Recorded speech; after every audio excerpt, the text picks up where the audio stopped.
નમસ્કાર, આપ જોઈ રહ્યા છો તારણ ન્યૂઝ અને હું છું પ્રદીપસિંહ ચૌહાણ। આવો જોઈએ આજના સમાચાર। સતલાસના નાની પાલુ ગામના વોર્ડ નંબર 3ના ઉમેદવારે ખોટા પુરાવા રજૂ કરી ઉમેદવારી ફોર્મ ભરી વિજય બન્યા। વધુ માહિતી મળતા સતલાસના તાલુકાના નાની બાળુ સેમોર ગામમાં જૂથ પંચાયત ગઈ ચૂંટણીમાં હજુરસિંહ ચૌહાણ નામના વ્યક્તિએ વોર્ડ નંબર 3માં સભ્યપદ તરીકે પોતાની ઉમેદવારી નોંધાવી હતી, જેમાં એમને વિજય જાહેર કરવામાં આવ્યા હતા। ત્યારબાદ ગામના એક નાગરિક દ્વારા તપાસ કરતા જાણવા મળ્યું હતું કે વોર્ડ નંબર 3ના ઉમેદવારને પોતાનું શૌચાલય નથી પોતાનું મકાન, તો ચૂંટણી પંચના અધિકારીઓએ શું તપાસ કરી અને ફોર્મ સ્વીકાર્યા હતા? અહીંયા સવાલ એ ઊભો થાય છે કે ચૂંટણી પંચના અધિકારીઓની ક્યાંક ને ક્યાંક બેદરકારી સામે આવી રહી હોય એવું લાગી રહ્યું છે, યા તો ઉમેદવારી અને ચૂંટણી પંચના અધિકારીઓની મિલીભગત પણ હોઈ શકે છે। જો આ અંગે યોગ્ય તપાસ કરવામાં આવે તો ઘણી બધી વાતોનો ઉકેલ મેળવી શકાય તેમ છે।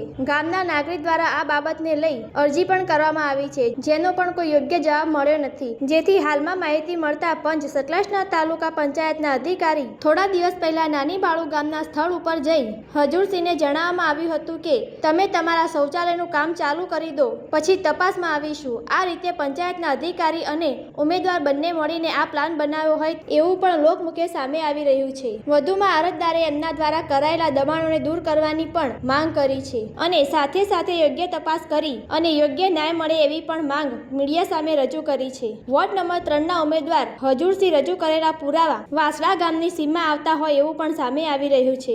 બ્યુરો રિપોર્ટ, તારણ ન્યૂઝ। નમસ્કાર, હું છું પ્રદીપસિંહ ચૌહાણ, આપ જોઈ રહ્યા છો તારણ ન્યૂઝ।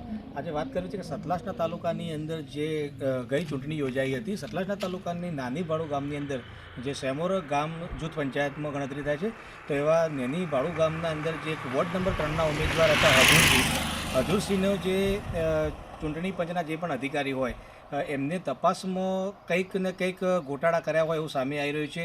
તો ગામના એક જાગૃત નાગરિક દ્વારા ઘણીવાર અરજી કરવામાં આવી છે, સતલાસના તાલુકા પંચાયતમાં પણ અરજી કરી છે, મહેસાણા પણ કરેલી છે એમની અરજી, તો હજુ સુધી એમની અરજીનો કોઈ જવાબ મળ્યો નથી। ત્યારે આખરે એ એક જાગૃત નાગરિકે મીડિયાનો પણ સહારો લીધો છે।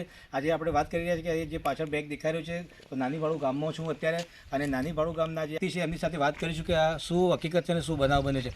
શું નામ છે તમારું? ચૌહાણ નરસિંહ બાલસિંહ। અચ્છા, કયા ગામના છો? નાની બાલુ।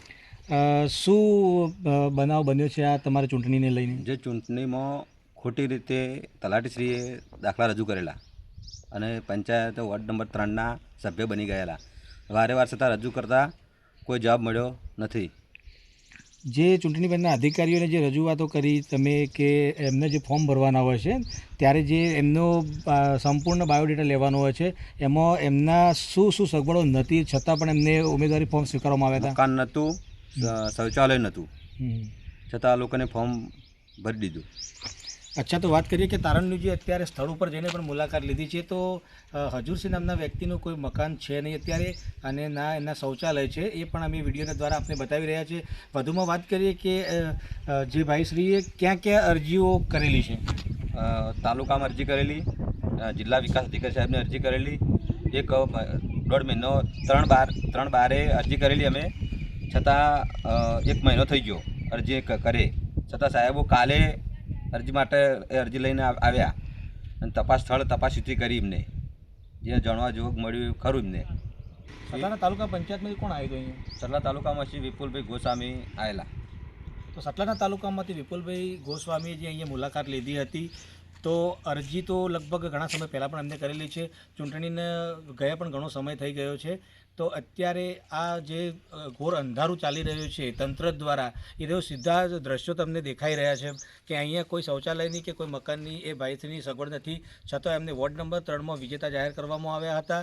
તો ખરેખર આ સાચું છે કે ખોટું છે, આગળના અધિકારીઓ જો યોગ્ય તપાસ કરે તો આના ઘણા બધા જે રહસ્યો છે બહાર આવી શકે છે। વધુમાં પણ જે અહીંયા દબાણ થઈ રહ્યા છે, અત્યારે હાલ પણ એક સરકાર દ્વારા અભિયાન ચાલી જ રહ્યું છે કે દબાણ હટાવો, દરેક જગ્યાએ દબાણ હટાવવાની ઝુંબેશ પણ ચાલી રહી છે। ત્યારે આ નાની બાળુ ગામની અંદર ઘણા બધા દબાણો જોવા મળી રહ્યા છે, વાત કરીશું એમના વિશે કે શું કહેવા માગે છે?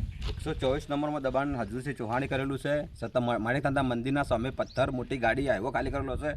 2025માં અરજી કરેલી, તલાટીશ્રીને આપેલી, તલાટીએ તપાસ કરેલી, છતાં કોઈ નિકાલ કરેલ નથી આજ દિન સુધી, અને એમનો કોઈ આધાર પુરાવો એમનો નથી કોઈ આજ દિન સુધી। મેરે મારો તો આકાને અને હું તો પૈસા ભરું ઘરવેરાના। તારણ ન્યૂઝ સાથે જોડાયેલા રહો વધુ સમાચારની અપડેટ માટે। નમસ્કાર।